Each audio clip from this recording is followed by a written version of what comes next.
welcome to the Brown Paper Bag Series. I am with your co-host, Mr. a.kola. Thank you. I'm here with your host, Mr. Brandon Lewis. And today we have Mr. Nicholas Xavier Harrison I. All right, he's going to talk to us a little bit about a stockbroker. That's what he does. All right. We'll start off with the Brown. Let's see what's in the bag. Do the honors. All right, let's go forward. This is actually one of my favorite things. Brand. It's a perfect Brand. All right, so we each. Oh, you know the show, yeah. But talk for 1 minute. 30 seconds to a minute. Yeah. You can go first. I'll go ahead. You go first. I don't want to go last. Go ahead. Sure, I'll throw it on out there. Okay. Brand. It's one of the most important things that I think that is undervalued as individuals. Oftentimes we forget that the brand isn't just a company that sells you a product, but you yourself are always a walking brand. Whatever you're trying to do, whatever you're trying to portray, it's your brand, and it matters. It matters. Yeah.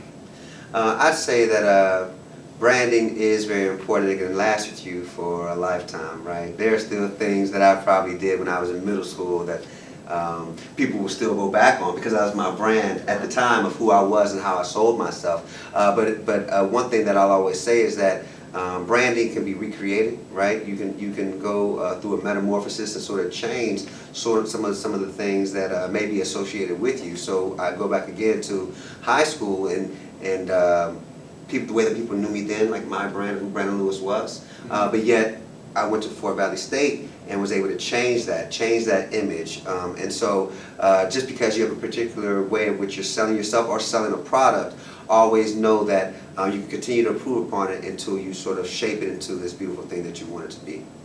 I like that. I'm going to pick back off of both of y'all. Originally, the term brand for me is, I'm curious to know, when did it become something that signified, either self or a company? Just when did it become that? I guess I got to do my research, but that's what the word brings out of me. And then secondly is branding yourself, and you are your own brand. I'm a strong believer in that. I preach the same thing, especially when it comes to like marketing yourself or building a company or anything. Everybody used to know me as like my name, like Cola. People like a.kola. So over time I picked up a camera and I was like a.kolaproduction. And I further went into branding that with style. Like I added something else to it. Like my man right here, pretty clean guy. I like to portray and bring that in fashion into my brand. And that word is all what y'all said best. You think I do that as well with my fashion? I'm getting there. We've been working on it. a.kola. So yeah, that's what the word does. Thank you everyone for their insight on branding, creating your brand or company brand and whatnot. Today we have a very special guest with us, Mr. Nicholas Xavier Harrison. I call him Extra Prez because he always represents like presidential quality since I've known him. But today we refer to as Nicholas, and he's here to talk to us a little bit about like financial planning. He cannot go in depth or get specific or give any type of recommendation, but he is a stockbroker, and just sort of like some ideas about what we should know about what that involves, particularly those that may not have ever heard about stocks, right? Because this would be very insightful for me as well. I tried it one time, I lost my money, so this would be just a way that I think that more people should know about what you do and how to kind of get involved with that. So we'll open it up with a.kola. I'll ask the first question. My man is a stockbroker, so Okay. the natural assumption is you're good with money. Yeah. So that's the question? That's not the question, that's the assumption. That's the assumption. So It's a big one. It's a big assumption. So the question would be, I'll make it a little easier. Were you good at math? Were you always good at math? Do you think math actually plays a role in becoming a stockbroker as much as people may think it does? And am I right or am I wrong with the things I just threw at you? There's like 5 questions, man. No. Yeah. So Math, I'll break it down and take it to its common denominator, which is math is your overall concern or question. Me in math, I did well in math, but honestly, it wasn't a subject that I ran to. Gotcha. And then looking where I am now, looking at finance, yes, math plays a role in it, but not the math that is taught on an everyday basis. That's exactly why I asked. The money aspect of math that you have to deal with every day, gas station, taxes, dates, whatever the case may be. 1 + 1 is not 2. You know, if you make $1, you're walking away with 70 cents. So math, if that's something that's not your strongest thing, that's not something that can hinder your financial knowledge. That's a minute part of it. That's perfect. I like that answer. The reason why I asked is because the natural assumption of also being good at math tends to be subjective later on down the line. That the person who is a stockbroker or at the stocks, they know other things, that they're actually better at other things that they needed to know to get there. So what played a role into you becoming a stockbroker, and why did you choose that? I didn't choose the life chose me. Man, came from Jay-Z, of course. But honestly, that's really what it was. I went to a job fair one day, kind of in the middle of life transition. I was actually in dental school before becoming a stockbroker. Then, as I was transitioning away from dental school, I became a part of a personal financial planning team. And then in personal finance, you know, I helped individuals with debt reduction, insurance, and then building out long-term investment plans. So IRAs, managing their 401ks, and all of those aspects. When you think of money, think of finance. And did that a little while before moving back to Georgia, which is where I eventually relocated with my family. And then one day, just looked up, and the next thing you know, I'm trading stocks. Trading stocks. Looked up too. Yeah. Most people looking down trading stocks. Right. Man's looking up. Looking up, man. I always got to look forward. That's real respect. So, I'm great in the dope game. Could I be great in stocks? Absolutely. Let me tell you why I asked that. Because I feel like a lot of us, and I don't want to sort of stereotype or anything like that. But one thing that always baffles me is like some of the people that do illegal activity to make it to make it ends meet or whatever, because that lifestyle sort. Maybe the game chose them, you know what I mean? However it may be. You know, one thing that I've known a lot of brilliant brothers, man, that are doing time now, and they did. I hate to say they did well, but it seemed like they understood the hustle game a lot. And one thing that I always kind of like question is like, they could take that knowledge and do it in like the stocks and probably be good. So would you say that is a good equivalency to where? In all fairness, to actually bring it back, I would say maybe once a week when we're doing some of our transactions and trading. Of course, being in finance, fraud is a big thing that comes across. And a lot of times we say if only the criminal or those who go towards the negative lifestyle or behavior, if they would take that chance to use it for something positive, they would be excellent at this, because we know they have the work ethic. We know they have the knowledge of continuing down a course of a plan, but the one thing that I think that they lack is the opportunity. So I think if that opportunity is that third component, that could link everything together, and then everything goes from there. So you can expand on this as much as you would like to, or you can keep it short and simple. It's up to you. But why should I care about stocks? I'm at home right now, and I have my life. I got my family. I'm doing all these things, and when I hear that word, I don't know what I've heard other people talk about it, but I don't really know much about it. Why should I know? How can that impact my life? Why should you know about stocks? Yeah. I'll make the situation bigger than that. You should care about wealth. Stocks become a component of your overall financial wealth. As some of my friends will say, your financial health. Focusing on stocks themselves, that will run you down a path where really you're just creating the same cycle, where you're just throwing money. Maybe it's good money after good money, or it's good money after bad money. But the idea of stocks becomes a part of an overall financial goal and overall financial plan. So caring about stocks means that you are simply caring about another strategy in your overall financial health to continue to grow your family, grow yourself, and hopefully building things for the next generation. And when you say stocks, what are those? So like stock would be just what, any like company that's maybe that's trading, like what is it? Yeah, because you use that word a lot, and I want to make sure that we're clear. What are No, they? thank you. So Stocks, in the most basic term that I can think of is ownership in a company. You can buy one share, you can buy 1 million shares, but it's an opportunity for you to take part in some of the companies that you find have value. It could be Nike, it could be Qdoba, it can be, what's that, Snapchat just came out with something.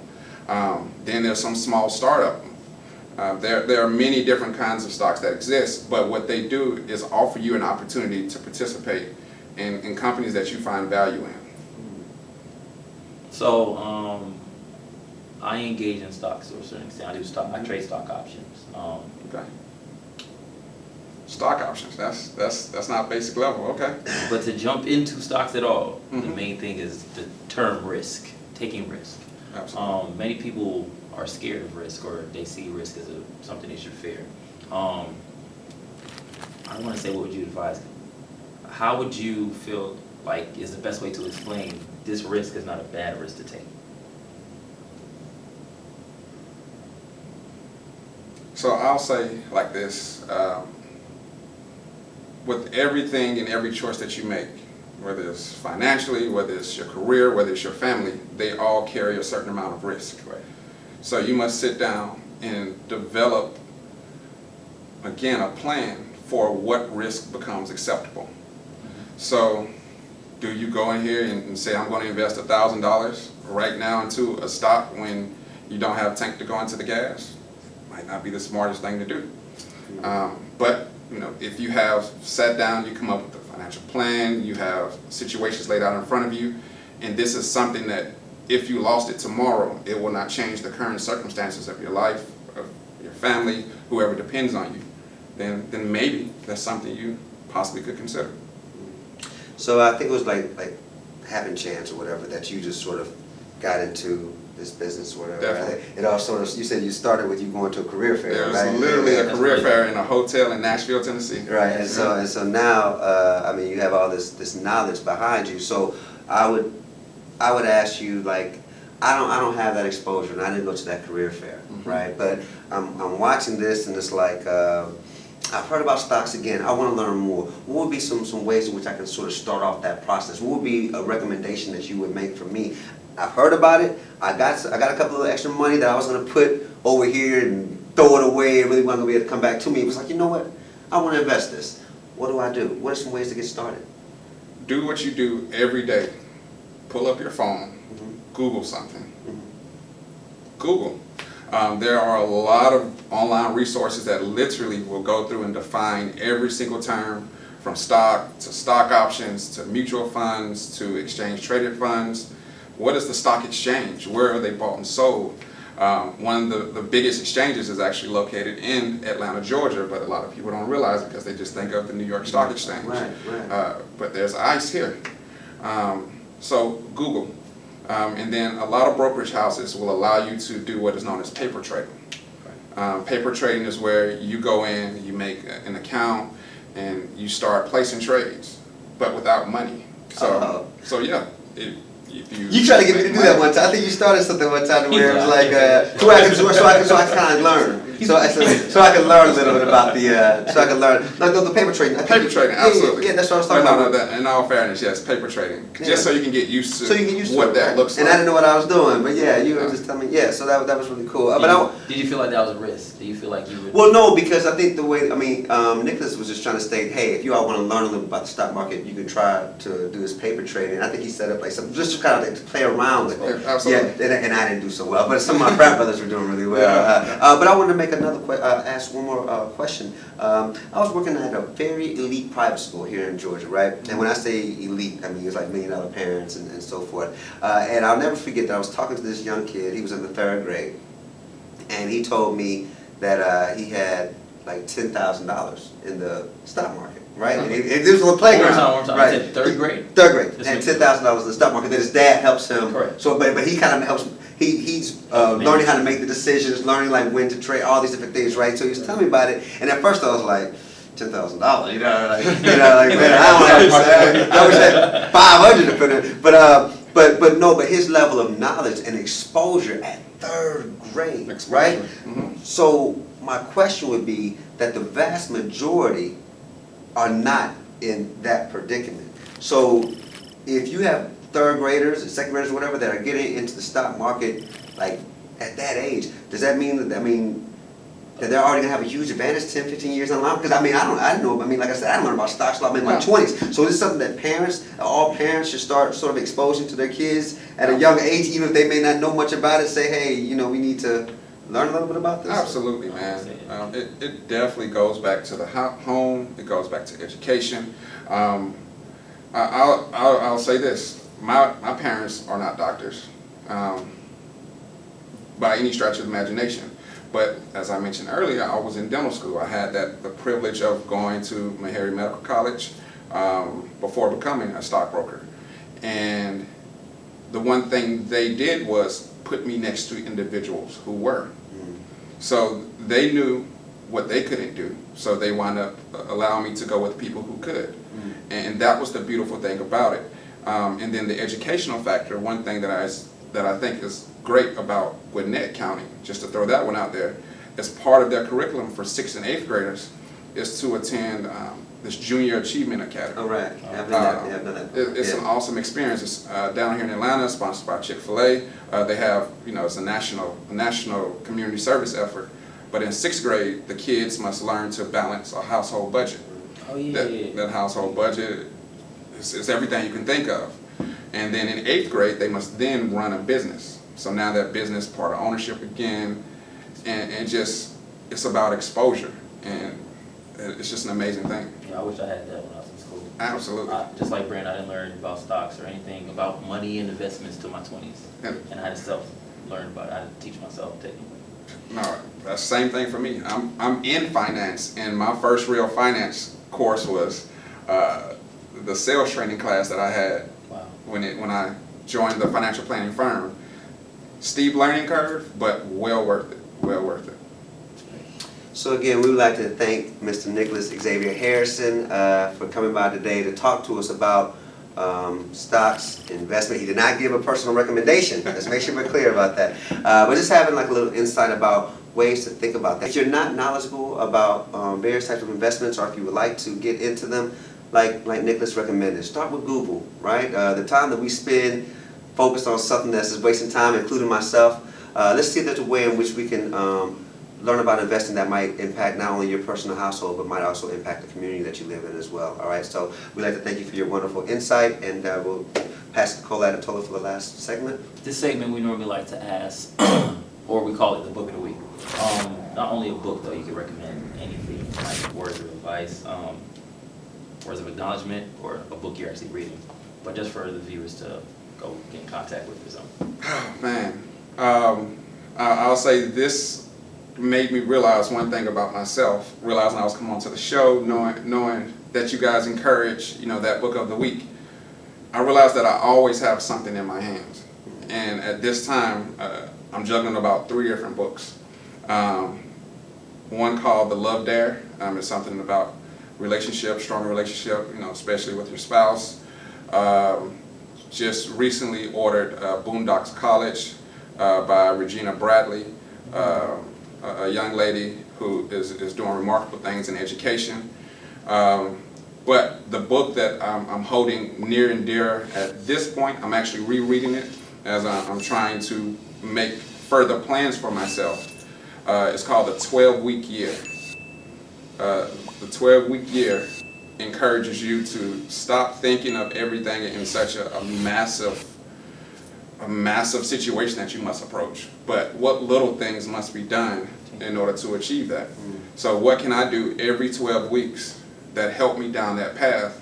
And really, when it's breaking it down, that really helps me out a lot in achieving goals. That's amazing. I like that. It's been a great pleasure. Thank you so much. I've enjoyed it, man. Nicholas, it's been a pleasure. Thank you. And again, thank you for tuning in for another week. Come back next week. Brown Paper's back.